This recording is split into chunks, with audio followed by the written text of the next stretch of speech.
지난주에는 이제 진화론의 이런 출생에 관련된 부분에 대해서 말씀드렸는데요. 진화론의 이 출생이 바로 이제 성경 기록을 이제 부정하기 위해서 이렇게 생겨났습니다. 그래서 성경과 이제 배치되는 진화론인데요. 오늘은 이제 그 부분에 대해서 함께 오후 시간에 살펴보도록 하겠습니다.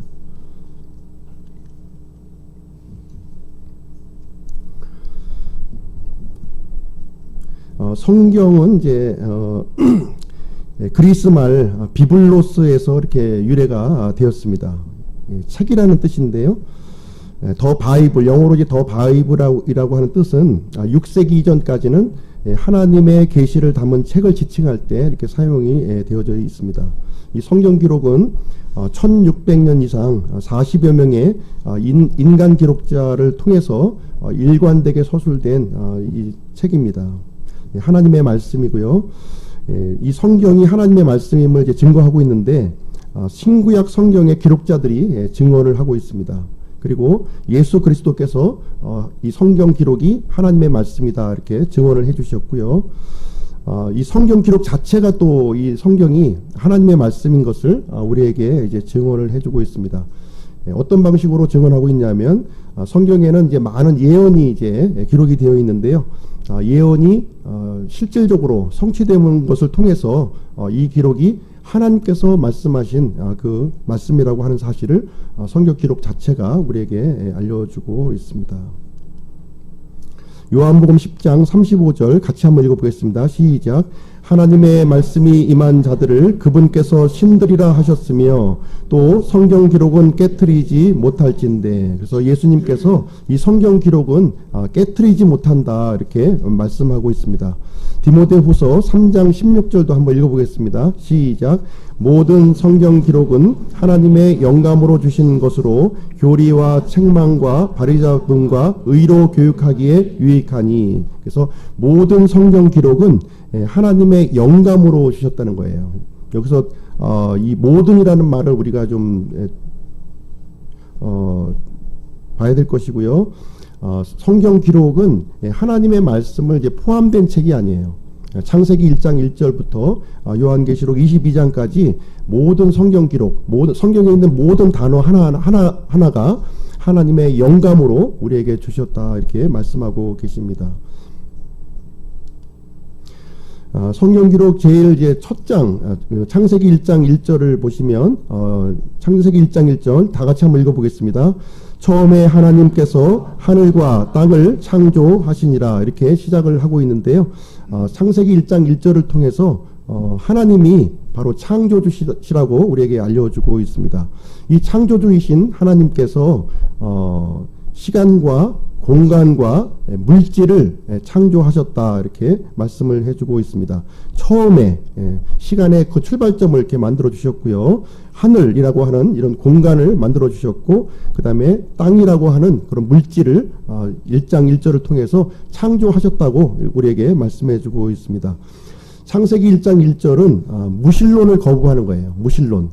창세기 1장 1절은 창조주 하나님이 계시라는 것을 이제 말씀하고 있기 때문에 신이 없다고 하는 이 무신론을 이제 배격하고 있는 것이고요. 또 다신론 그리고 범신론을 이제 배격하고 있습니다. 성경의 하나님은 유일하신 하나님이세요. 여러 이 신이 있는 것이 아니라 유일한 하나님을 말씀하고 있습니다. 그리고 범신론을 배격하는 거예요. 그래서 하나님의 이 창조물과 이 창조주 하나님 사이에는 엄청난 그 간격이 이제 존재한다는 것을 말씀해주고 있는 것입니다. 그리고 창세기 1장 1절은 유물론을 이제 배격하고 있습니다. 유물론은 모든 물질을 통해서 모든 것이 이제 생겨났다 이렇게 주장하고 있는 것인데요. 성경 기록은 분명히 하나님께서 모든 물질을 창조하셨다 이렇게 말씀하고 있습니다. 이 진화론도 배격하고 있어요. 진화. 하나님께서는 처음에 창조하실 때 모든 것을 종류대로 이렇게 창조를 해 주셨습니다. 성경에 기록되는 역사를 이제 요약을 해보면요, 7가지 단계로 우리가 소개를 구분해서 이제 말씀드릴 수가 있는데요. 영문자의 앞에 C를 이제 따서 7C로 이렇게 인류 역사를 이제 표현하고 있습니다. 첫 번째가 창조, 두 번째 아담과 이브의 타락을 통해서 인류에게 죄가 들어왔다는 것을 우리에게 알려주고 있고요. 그 다음에 대격변, 노아의 홍수라고 하는 이 대격변이 이제 이 지구의 전 지구적인 대격변이 이제 있습니다. 그래서 우리가 살고 있는 이 세상은 하나님께서 창조하신 원래의 그 땅의 모습이 아니라 노아의 홍수를 통해서 완전히 파괴된 땅에서 우리는 지금 살고 있는 것입니다. 그리고 혼란, 바벨탑 사건을 통해서 사람들은 하나의 민족, 하나의 언어로 이렇게 구성되어 있었는데 바벨탑을 통해서 이 다양한 언어와 다양한 민족의 기원이 여기서 생기게 되었습니다. 그리고 메시아이신 예수 그리스도께서 이제 이 땅에 오시게 되었고요. 그분께서의 십자가 사역을 통해서 모든 인류의 이런 죄를 제거해 주셨고 다시 하나님과 회복할 수 있는 길을 우리에게 마련을 해 주셨습니다. 마지막으로 이 그리스도께서 다시 이제 재림하심으로 말미암아 이제 새 하늘과 새 땅을 완성하시는 것으로 이 모든 인류의 역사를 이제 요약해서 알려주고 있습니다. 그러나 이제 진화론을 믿는 사람들은 이러한 하나님의 기록들을 이제 부정하고 거부하고 있기 때문에 베드로후서 3장 3절로 7절 말씀을 통해서 우리에게 알려주고 있습니다. 같이 한번 읽어보겠습니다. 시작. 먼저 이것을 알라. 곧 마지막 날들에 비웃는 자들이 와서 자기들의 정욕을 따라 걸으며 이르되 그분께서 오신다는 약속이 어디 있느냐. 조상들이 잠든 이래로 모든 것이 창조의 시작 이후부터 있었던 것 같이 그대로 계속되느니라 하리니 그들은 이 사실 즉 하나님의 말씀으로 말미암아 하늘들이 옛적부터 있었고 또 땅이 에서 나와 물 가운데 서 있는 것을 일부러 알려하지 아니하느니라. 그것으로 말미암아 그때 있던 세상은 물의 넘침으로 멸망하였으되 지금 있는 하늘들과 땅은 주께서 같은 말씀으로 보관하여 간직하사 경건치 아니한 사람들의 심판과 멸망의 날에 불사르기 위해 예비해 두셨느니라. 여기 보시면 마지막 날에 이제 비웃는 자들이 이제 등장을 이제 한다고 우리에게 말씀을 해주고 있습니다. 이 비웃는 자들은 하나님을 섬기는 자들이 아니고 자기들의 정욕을 따라서 이 걷는 사람들이다 이렇게 얘기를 해주고 있습니다. 그리고 하나님께서 성경 기록을 통해서 우리에게 말씀해 주신 것들을 이제 부정하고 부인하는 그런 사람들이라고 얘기해주고 있습니다. 그러나 하나님께서는 마지막 때에 이 경건치 않은 사람들을 위해서 심판과 멸망의 날을 준비해 놓고 계시다고 이렇게 말씀하고 있습니다. 자, 비웃는 자들의 특징, 자신의 정욕대로 걷고요. 성경의 약속을 이제 부정하며 사람의 생각과 이론에 이제 의존하는 사람이라고 하는 것입니다. 하나님의 말씀은 우리 성경 기록을 통해서 분명히 알려주고 있는데요. 옛적의 일을 우리에게 말씀해주고 있습니다. 노아의 홍수라고 하는 이 대격변이 전 지구적 홍수가 있었다고 하는 사실을 알려주고 있습니다. 이 노아의 홍수를 통해서 앞으로 있을 그 심판의 그림자를 우리에게 보여주고 있는데요.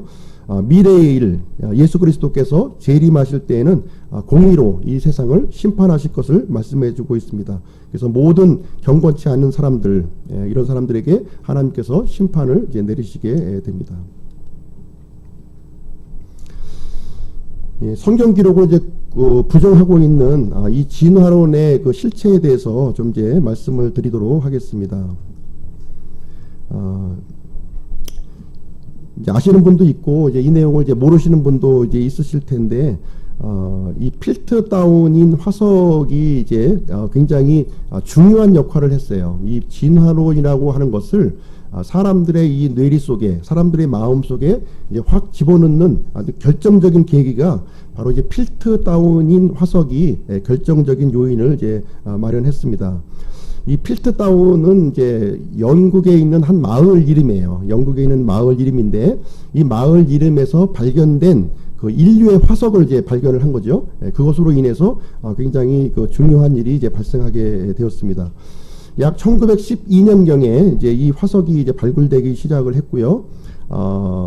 이 필트 다운인 화석이 이 조작된 화석이었다는 거예요. 조작된 화석이었는데 약 한 40년 정도가 지나서 이것이 사기라고 하는 사실을 최초로 인식하게 되었고, 또 10년이 지나서 이것이 최종 사기 사건으로 종결된 그런 내용이 되겠습니다.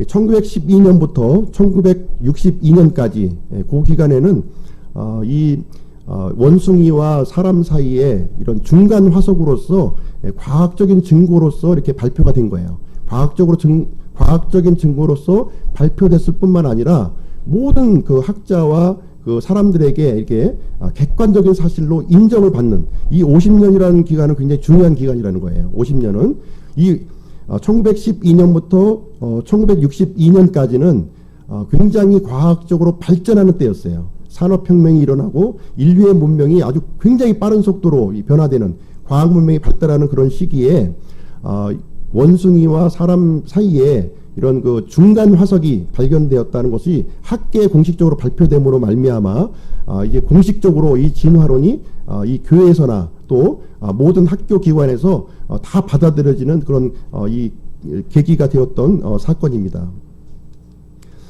이것은 이제 시대의 사기 사건으로 지금 이제 발표는 되고 있었지만, 그 50년 기간에 살고 있던 그 모든 사람에게는 부인할 수 없는 사실이었다는 거예요. 이 진화론 명백한 과학적인 사실이구나. 우리 사람들의 조상은 이런 성경에 기록되어 있는 아담과 이브가 아니라 이 원숭이, 침팬지로부터 우리가 이게 진화되어서 나왔구나 하는 것을 그 50년 동안에는 명백하게 이제 알 수 있었다는 것입니다.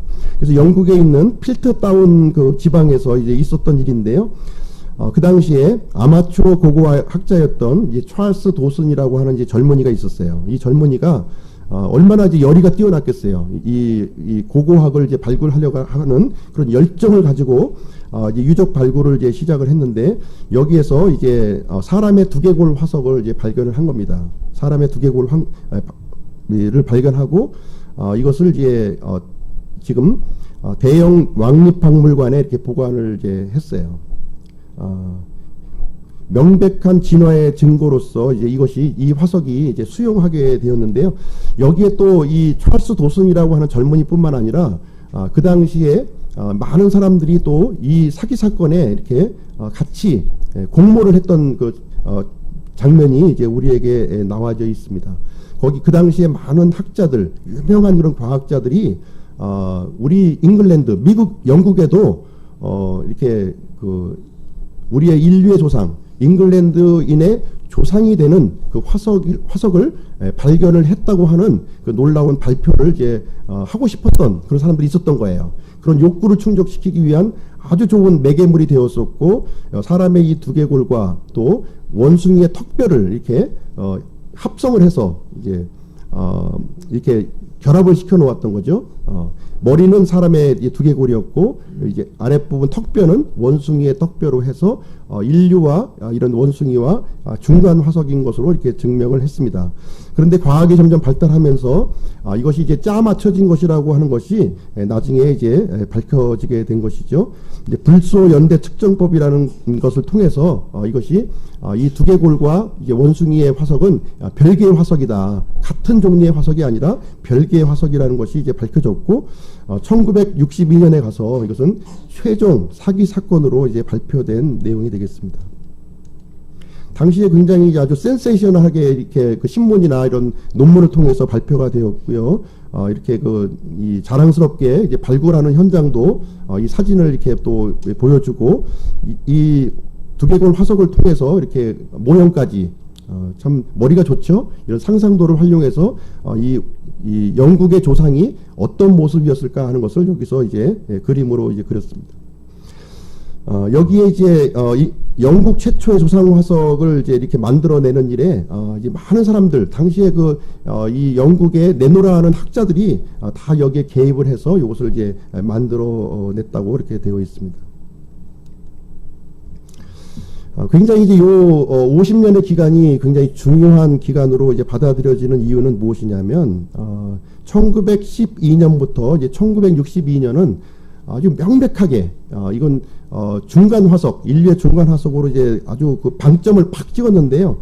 그 전에도 이 진화론에 대한 움직임이 굉장히 많이 있었던 거예요. 진화론에 대한 움직임이 그것을 결정적으로 이제 아주 인정해주는, 확인해주는 그런 과정이 되었는데, 1611년은 이제 우리가 아시다시피 킹제임스 성경이 이렇게 반포된 그런 때입니다. 가장 영국이 영적으로 굉장히 아주 그 성숙했던 그런 때예요. 예, 그런 때였습니다.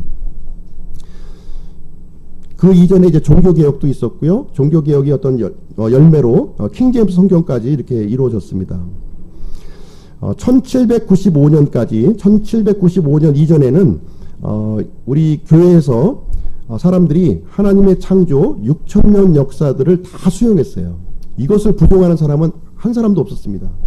하나님을 믿는 사람들 중에 성경에 기록된 대로 하나님께서 모든 만물을 창조하셨으며 인류 역사는 6,000년이다 하는 사실을 이걸 부정하는 사람은 단 한 사람도 없었습니다. 1795년이 돼서 어떤 일이 이루어졌냐면 허톤이라고 하는 사람이 지구의 이론이라고 하는 책을 이렇게 편찬을 하게 됩니다. 지구의 이론. 지구의 이론이라고 하는 것은 무슨 얘기냐면 지구에는 이제 그 지각이 있어요. 지층. 이 지표면이 있는데 이것이 퇴적층으로 형성이 되어 있다는 거예요. 퇴적층으로. 퇴적층이 이제 보통 한 2km 정도가 이제 퇴적층으로 형성이 되어 있습니다. 이 퇴적층이 한순간에 이렇게 쌓일 수는 없다는 거예요. 지금 이제 과학적으로 관찰을 해보니까 5,000년이 세월이 흘러가면 10cm 정도가 쌓인다는 거예요. 퇴적층이. 그러면 지구의 지층이 이렇게 2km가 된다고 하는 것은 2,000m 정도 쌓이려면 5,000년의 그 이상의 배수가 되어야만, 많은 기간이 되어야만 이것이 지층이 쌓일 수 있는 것이다. 그러면 지구 역사가 6,000년이라고 하는 성경 기록은 잘못된 것이다. 이렇게 주장을 한 거예요. 이 지층이 쌓이는 속도가 이렇게 더딘데 이 더딘 모습을 보았을 때 어떻게 6,000년이라는 것을 우리가 받아들일 수 있는 것인가. 이 과학적으로 봤을 때는 그 6,000년 인류 역사는 잘못된 것이다. 이렇게 허톤이라는 사람이 이제 이런 과학적인 증거를 가지고 발표를 한 겁니다. 조금 더 시간을 지나서 이제 어떤 일이 이제 또 일어났냐면 1814년 토마스 찰머스라고 하는 사람이 간격 이론을 이제 주창합니다. 간격 이론. 이 내용은 무엇이냐면 인류 역사, 이 지구의 역사가 이제 수십억 년이 되었는데 성경은 6,000년이라고 얘기하는 거예요. 성경은 6,000년이고 과학자들이 얘기할 때는 이 지구의 역사가 수십억 년이 됐는데 그럼 어떻게 하면 좋겠는가? 이 사람은 신학자였습니다. 신학자이다 보니까 성경을 옹호하는 쪽으로 이렇게 해석하기 위해서 하나님께서 창조하신 이후에는 6,000년이 맞다. 그러나 하나님께서 창조하시기 이전 창세기 1장 1절과 창세기 1장 2절 사이에 그 기간에 엄청난 이 과학자들이 주장하는 그런 오래된 연대가 여기 숨어 있다. 이렇게 주장을 한 겁니다. 그렇게 해서 이 과학이 얘기하는 오래된 연대와 성경이 말하고 있는 6,000년 연대를 이렇게 싹 갖다 맞추는 이런 일을 이제 진행을 하게 되었습니다.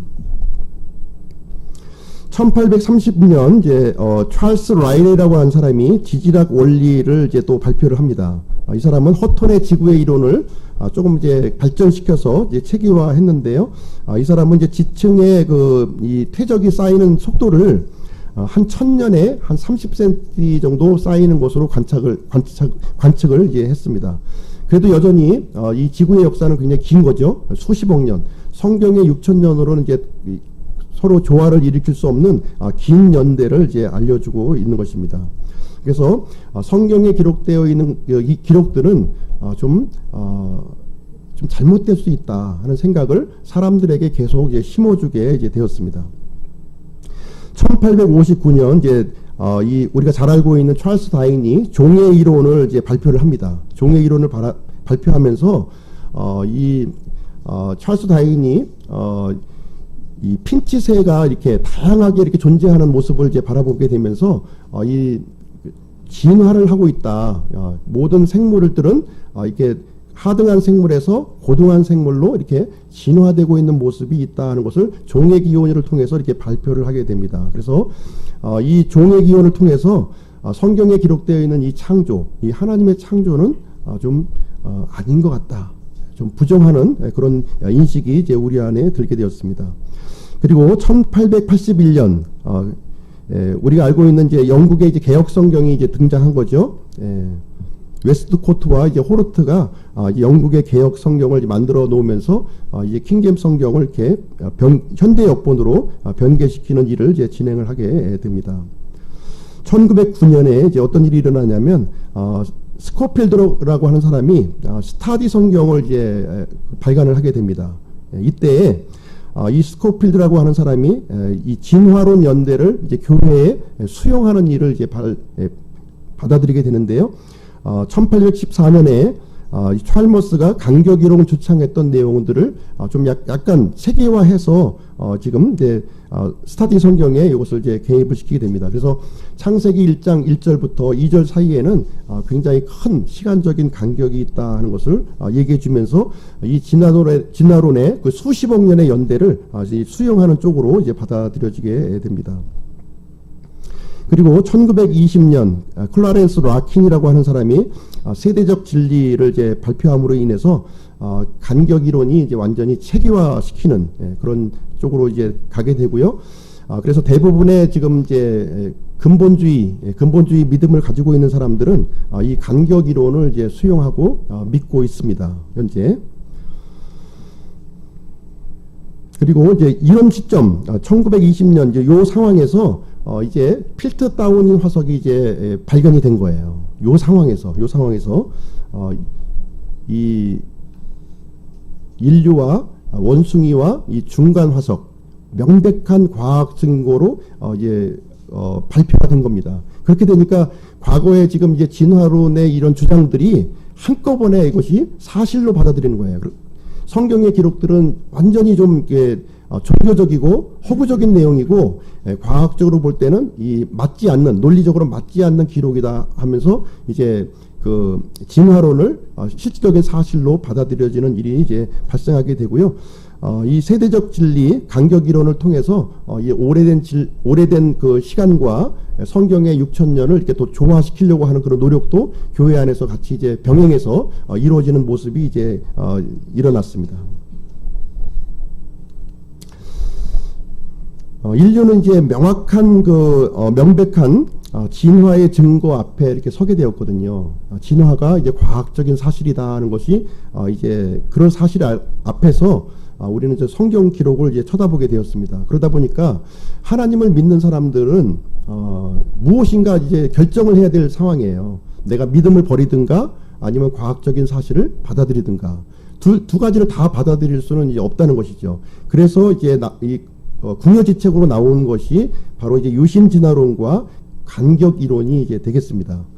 유신진화론은 무엇이냐면 창조와 진화를 이제 접목시키려는 시도예요. 그러니까 하나님께서 창조는 분명히 하셨지만 하나님께서는 진화라는 메커니즘을 이렇게 허락하셨기 때문에 진화가 이렇게 일어나고 있다 이렇게 얘기하면서 지금 이제 대부분의 개신교도들이 이제 수용하고 있는 그런 이론이 이제 되겠습니다.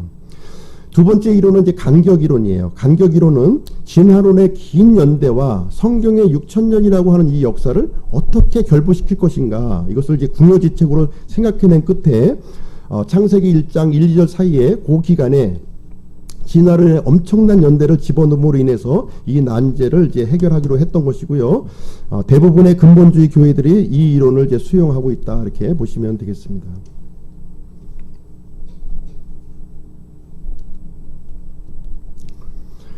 필트 다운인 화석의 그 영향을 한번 보겠습니다.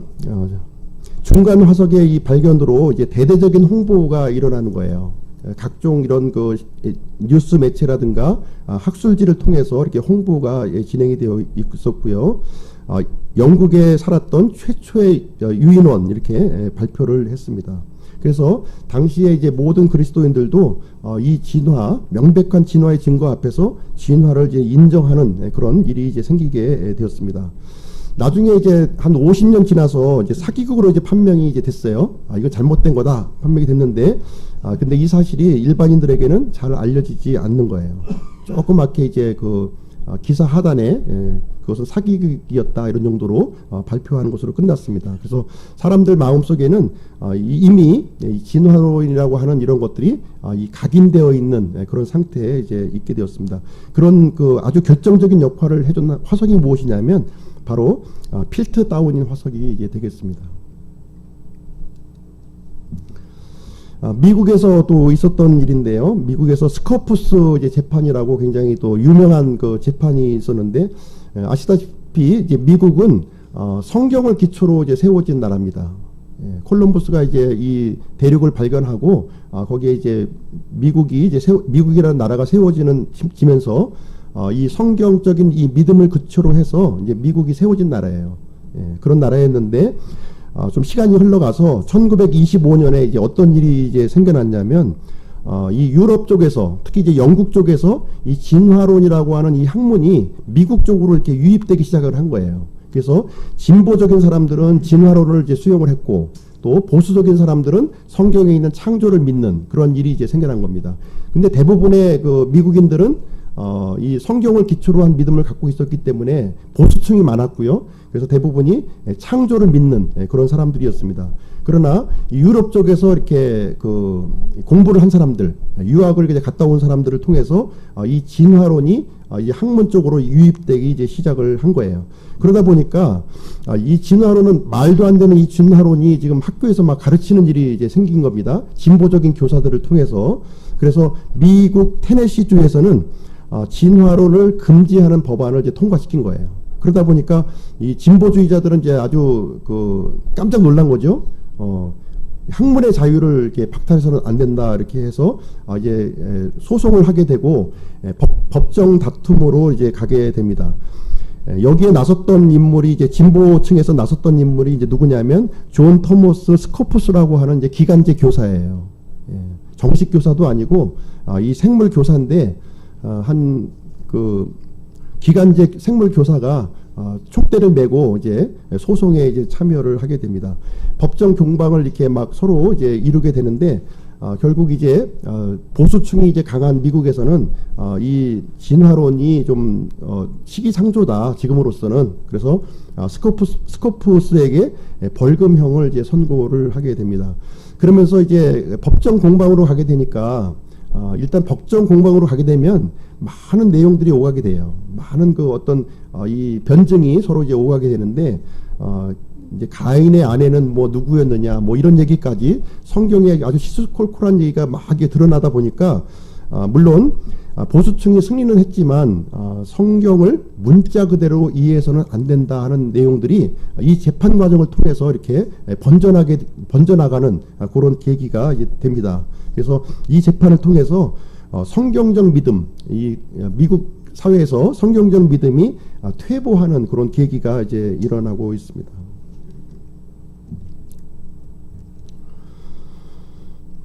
진화론의 이 공격 목표는 어디냐면 창조예요. 창조. 이 하나님의 창조를 이제 공격 목표로 하고 있습니다. 그래서 이 여러 가지 진화론의 이 이론들이 이제 등장하고 있는데요. 성경 기록은 다시 해석되어야 된다는 거예요. 다시. 문자 그대로 우리 성경 기록은 읽으면 안 되고, 요거는 좀 약간, 이 해석을 이게 새롭게, 우리 현실에 맞게끔 새롭게 해석을 해야 된다. 이렇게 주장을 하면서 어떤 주장이 일어나냐면, 노아의 홍수는 국지적인 홍수였다. 전 지구적인 대격변이 아니라, 이제 일부 지역에서만 일어난 그런 홍수였다.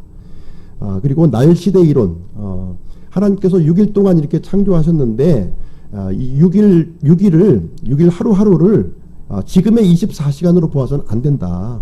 이 하루는 굉장히 긴 연대다.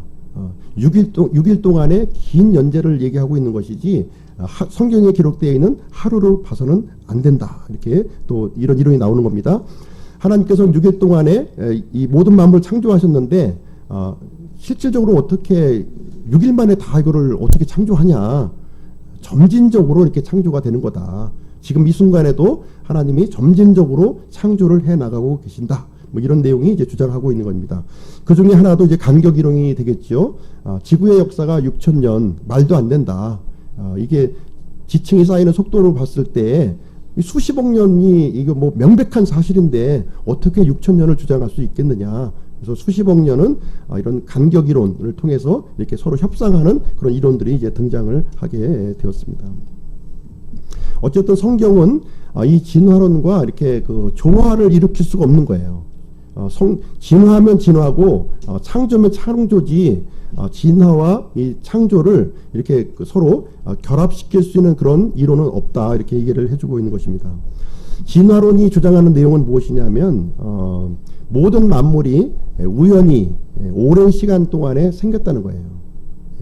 어떤 것이든지 이 오랜 시간을 이렇게 지나다 보면 이렇게 우연히 어떤 이런 이 물질이 이렇게 세포 덩어리가 될 수가 있고 또 세포 덩어리가 또 한참 시간이 지나다 보면 이렇게 좀 단세포 생물이 생길 수가 있고 단세포 생물이 또 오랜 시간 또 흘러가면 이게 고등한 세포로 될 수가 있다 하는 주장이 바로 이제 진화론이 되겠습니다. 성경적인 이 하나님의 창조하고는 서로 조화할 수 없는 그런 내용이 이제 되겠습니다. 과학의 발달을 통해서 이제 진화라고 하는 이 증거가 이제 많이 이제 퇴색이 되고 있고요.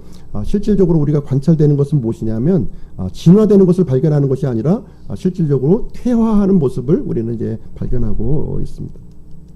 성경에서 이제 하나님께서 이제 알려주시는 것은 무엇이냐면 6일 동안 이 모든 만물을 창조하셨다 이렇게 말씀해 주시고 있는 거예요. 첫째 날에는 무엇을 창조하셨죠? 첫째 날 빛을 창조하셨고요. 둘째 날 물과 물을 이렇게 나누셨죠. 하늘에 있는 물과 땅 아래에 있는 물로 이렇게 나누셨습니다. 셋째 날 묻이 이렇게 드러나게 하셨고 거기에 식물을 이렇게 창조를 하셨습니다. 넷째 날 천체들을 창조하셨습니다. 다섯째 날 바닷속에 있는 생물들, 그 다음에 공중에 있는 생물들 이렇게 창조하셨습니다. 여섯째 날에는 육상에 있는 동물들을 창조하셨고 마지막에 하나님의 형상대로 사람을 창조하셨다 이렇게 말씀해주고 있는 것입니다. 진화론이 얘기하고 있는 순서, 진화의 순서와 하나님의 이 창조 순서는 좀 차이가 있죠. 하나님께서는 먼저 물속 생물을 만드시고 그 다음에 날짐승들을 만드시고 그 다음에 육축을 이렇게 만드셨다 이렇게 기록하고 있는데요. 진화론에서는 먼저 어류가 생겨나고 양서류, 파충류, 조류, 포유류 이런 식으로 진화되었다 이렇게 주장을 하고 있습니다.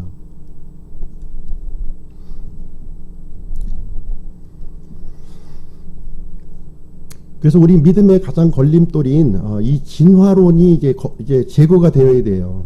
진화론이 제거하지 않는 이상 하나님의 창조를 믿을 수도 없고 또 하나님을 믿을 수도 없는 겁니다. 또 하나님께서 보내주신 이 구원자 예수 그리스도를 우리가 믿을 수 없는 것이 됩니다. 이 진화론을 우리가 제거하지 않는 이상은 복음을 받아들일 수가 없는 거예요. 이 복음을 받아들일 수 나는 진화도 믿고 복음도 믿습니다. 이것은 불가능하다는 겁니다. 진화 자체가 하나님을 부정하고 성경 기록을 다 부정하고 있기 때문에 일단 진화론부터 우리가 제거되어야만 이 바른 복음, 바른 신앙으로 이제 돌아갈 수 있다는 것을 얘기해주고 있습니다. 이 진화론은 이 복음을 파괴하고 있는 거예요. 복음을 아주 정조준해서 복음이 주장하고 있는 이 요소들을 아주 정확하게 파괴를 하고 있습니다. 이 진화론은 예수님께서 창조주 되시는 것을 이제 부정하고 있고요. 예수님의 죽음, 부활, 승천을 이제 부정합니다. 그리고 예수님의 재림과 심판도 이제 부정하고요. 궁극적으로 사람들이 이 복음을 통해서 구원받지 못하도록 이렇게 하고 있는 것입니다. 성경 기록을 보면은 이제 베드로의 설교와 이제 바울의 설교의 이 차이점을 우리가 살펴볼 수가 있습니다. 베드로는 유대인의 이제 사도였죠. 유대인의 사도였고 바울은 이방인의 이제 사도였습니다. 유대인을 상대로 이제 복음을 전한 내용과 이 이방인을 상대로 복음을 전한 내용이 다르다는 거예요. 유대인들은 성경 기록을 믿고 있고 창조주 하나님을 믿고 있는 사람이에요. 그러다 보니까 하나님의 이 창조와 이런 성경 기록에 대해서는 언급할 필요가 없었던 것이죠. 맞바로 바로 예수님께서 그리스도가 되신다. 예수님이 메시아가 되신다는 것을 맞바로 이제 증거하면 됐어요. 바로 이분이 사망 가운데서 부활하셨고 우리의 구원자가 되셨다고 하는 사실을 이 베드로는 오순절 날에 선포를 했고 많은 유대인들이 거기서 구원받는 일이 이제 발생하게 되었습니다. 그러나 이 내용을 그대로 이방인들에게 전하게 되면 믿기가 굉장히 어렵겠죠. 일단 하나님 자체도 내가 모르는데 어떻게 믿을 수가 있겠어요. 그래서 바울의 경우에 있어서는 복음 선포의 내용이 좀 달랐다 하는 것을 알려주고 있습니다. 바울은 이제 복음을 선포할 때 제일 먼저 모든 것을 창조하신 하나님을 먼저 선포한 거예요.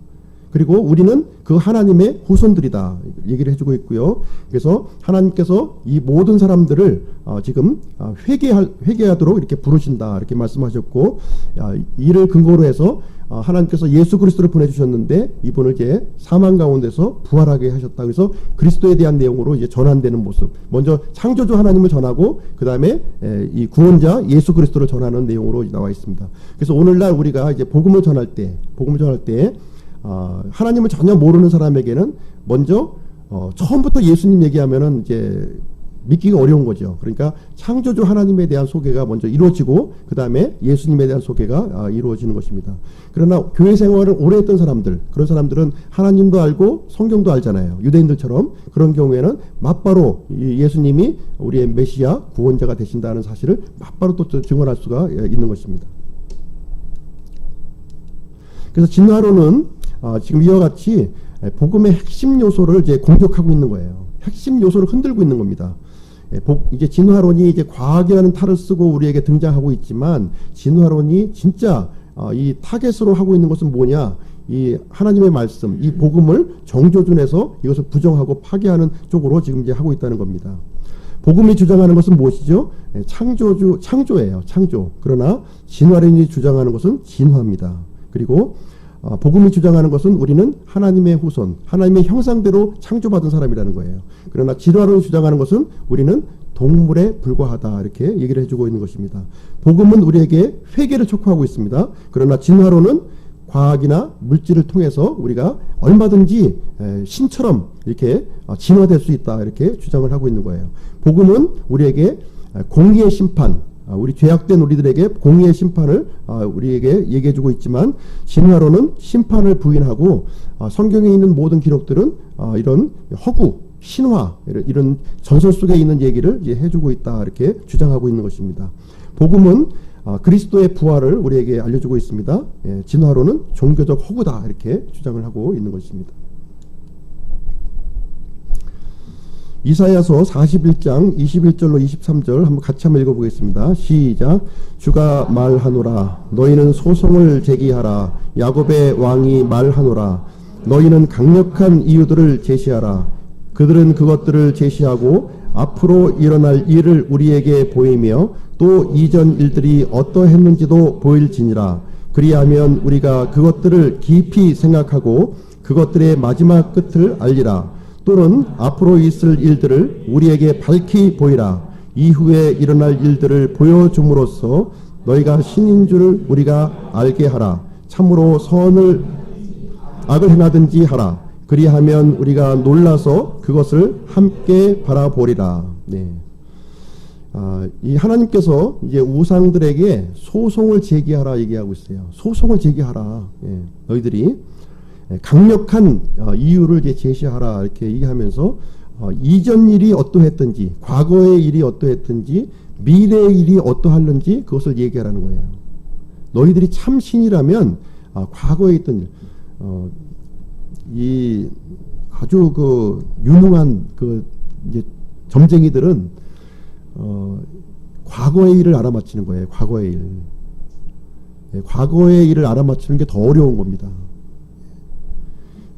미래의 일을 알아맞히는 거는 그렇게 어렵지가 않아요. 얼마든지 가능성이 있거든요. 그러나 과거의 일을 맞추면 깜짝 놀라는 거죠. 나도 나의 과거를 알고 있으니까. 앞 사람이 나의 과거를 얘기해 주는데 부정할 리가 있겠어요? 부정할 수가 없잖아요.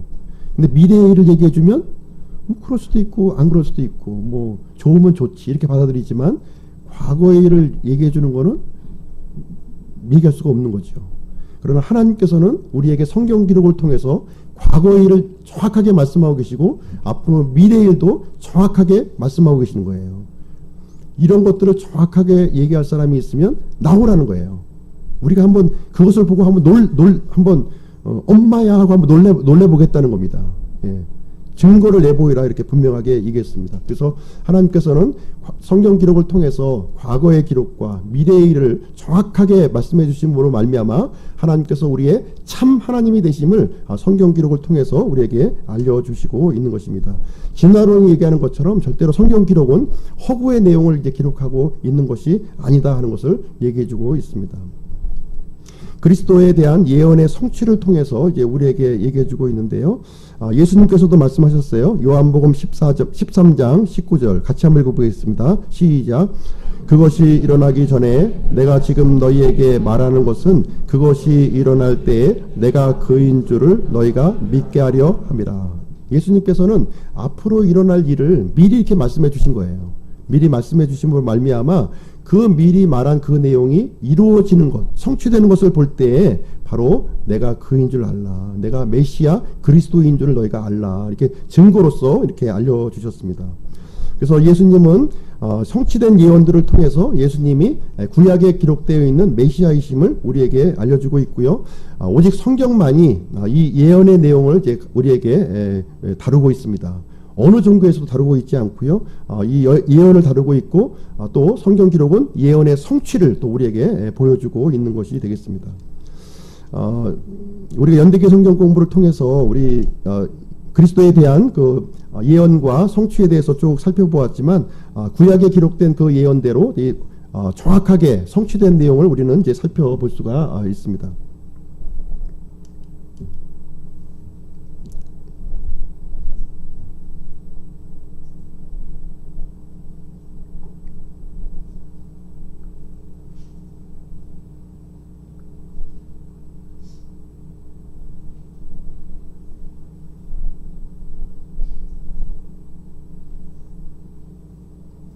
예.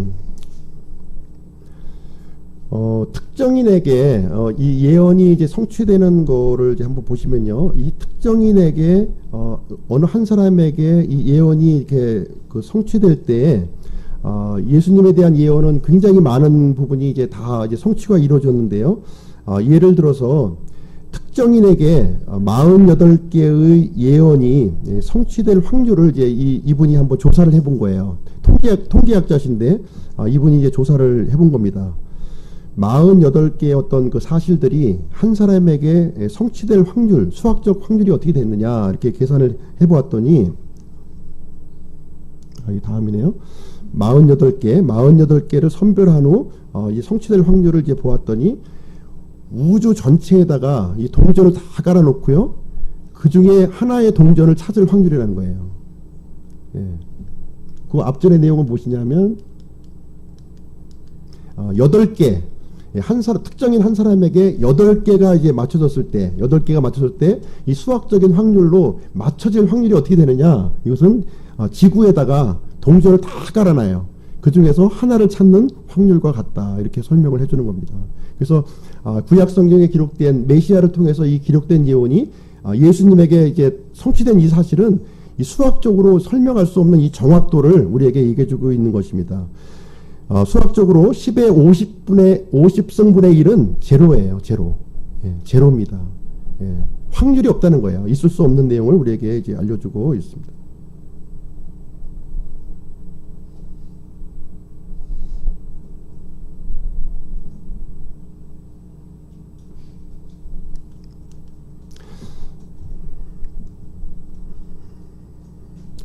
예수님의 이제 육신적인 혈통을 한번 보시겠습니다. 성경에 다 기록되어 있는 내용이에요. 여기 보시면은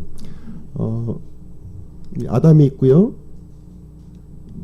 쭉 내려오셔서 노아가 있고, 예, 쭉 오셔서 아브라함이 있고요. 야곱이 있고, 야곱이 12아들 낳죠. 12아들 낳으니까 유다를 통해서 메시아가 이제 우리 이제 인류의 계보를 통해서 이제 오시는 겁니다. 쭉 오셔서 이제 다윗의 후손으로 이제 오시게 됩니다. 다윗에게는 이제 그 두 아들이 있었습니다. 솔로몬과 이제 나단이 있게 되는데요. 솔로몬의 이 계열을 통해서는 누가 오시냐면 요셉이 출생을 하게 됩니다. 예수님의 육신의 아버지 요셉이 출생하게 되고요. 이 나단을 통해서는 쭉 빨간 끝을 쭉 내려오시면 마리아가 이제 오게 됩니다. 마리아의 아버지는 헨리예요. 헨리. 그러니까 요셉의 장인이 되겠죠. 헨리는 장인이 되는 것입니다. 사실 예수님은 요셉의 혈통과는 관계가 없죠. 요셉의 혈통과는 관계가 없습니다. 그래서 요셉의 이 혈통, 이 솔로몬을 통해서 오는 이 파란색 계통은 요셉의 혈통을 알려주시는 것이고요. 메시아의 법적 혈통을 이제 우리에게 알려주고 있는 것입니다. 그리고 마리아의 이 계통, 마리아의 계통을 쭉 보시면 마리아는 이 마리아를 통해서 육신적인 출생을 하셨으니까 실질적인 그 육신적인 그 계보는 마리아를 통해서 왔다 이렇게 보시면 되겠습니다. 누가복음 3장 23절에 보면 이제 특이한 말씀이 있는데요. 한번 읽어보겠습니다. 누가복음 3장 23절 시작.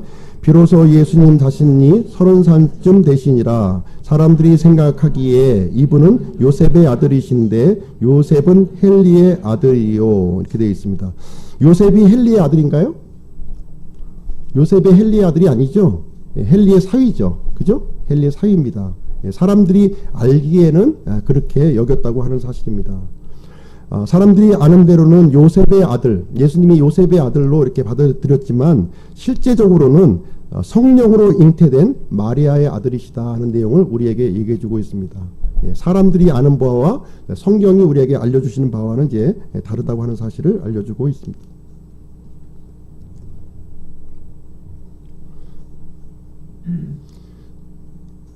오른쪽에 있는 이 내용이 이제 진화론 체계를 이제 얘기해 주고 있는 것이고요. 왼쪽에 있는 것이 이제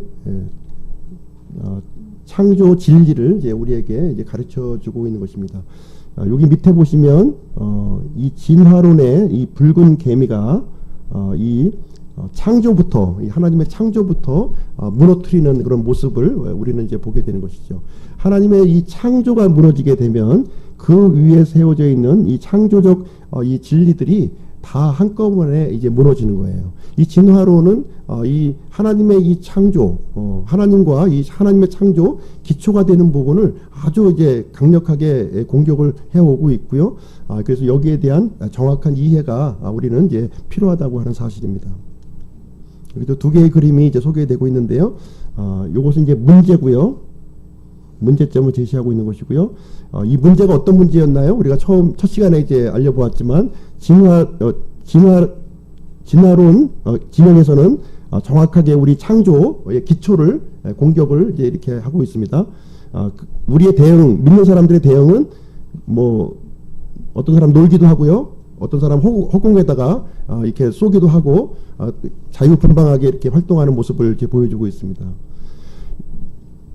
요거는 이제 그 우리의 답이 되겠죠. 해결책이 이제 되겠습니다. 해결책은 우리가 진화론의 이 실체를 정확하게 알고 우리는 이 기초를 진화론의 기초를 공격하는 겁니다.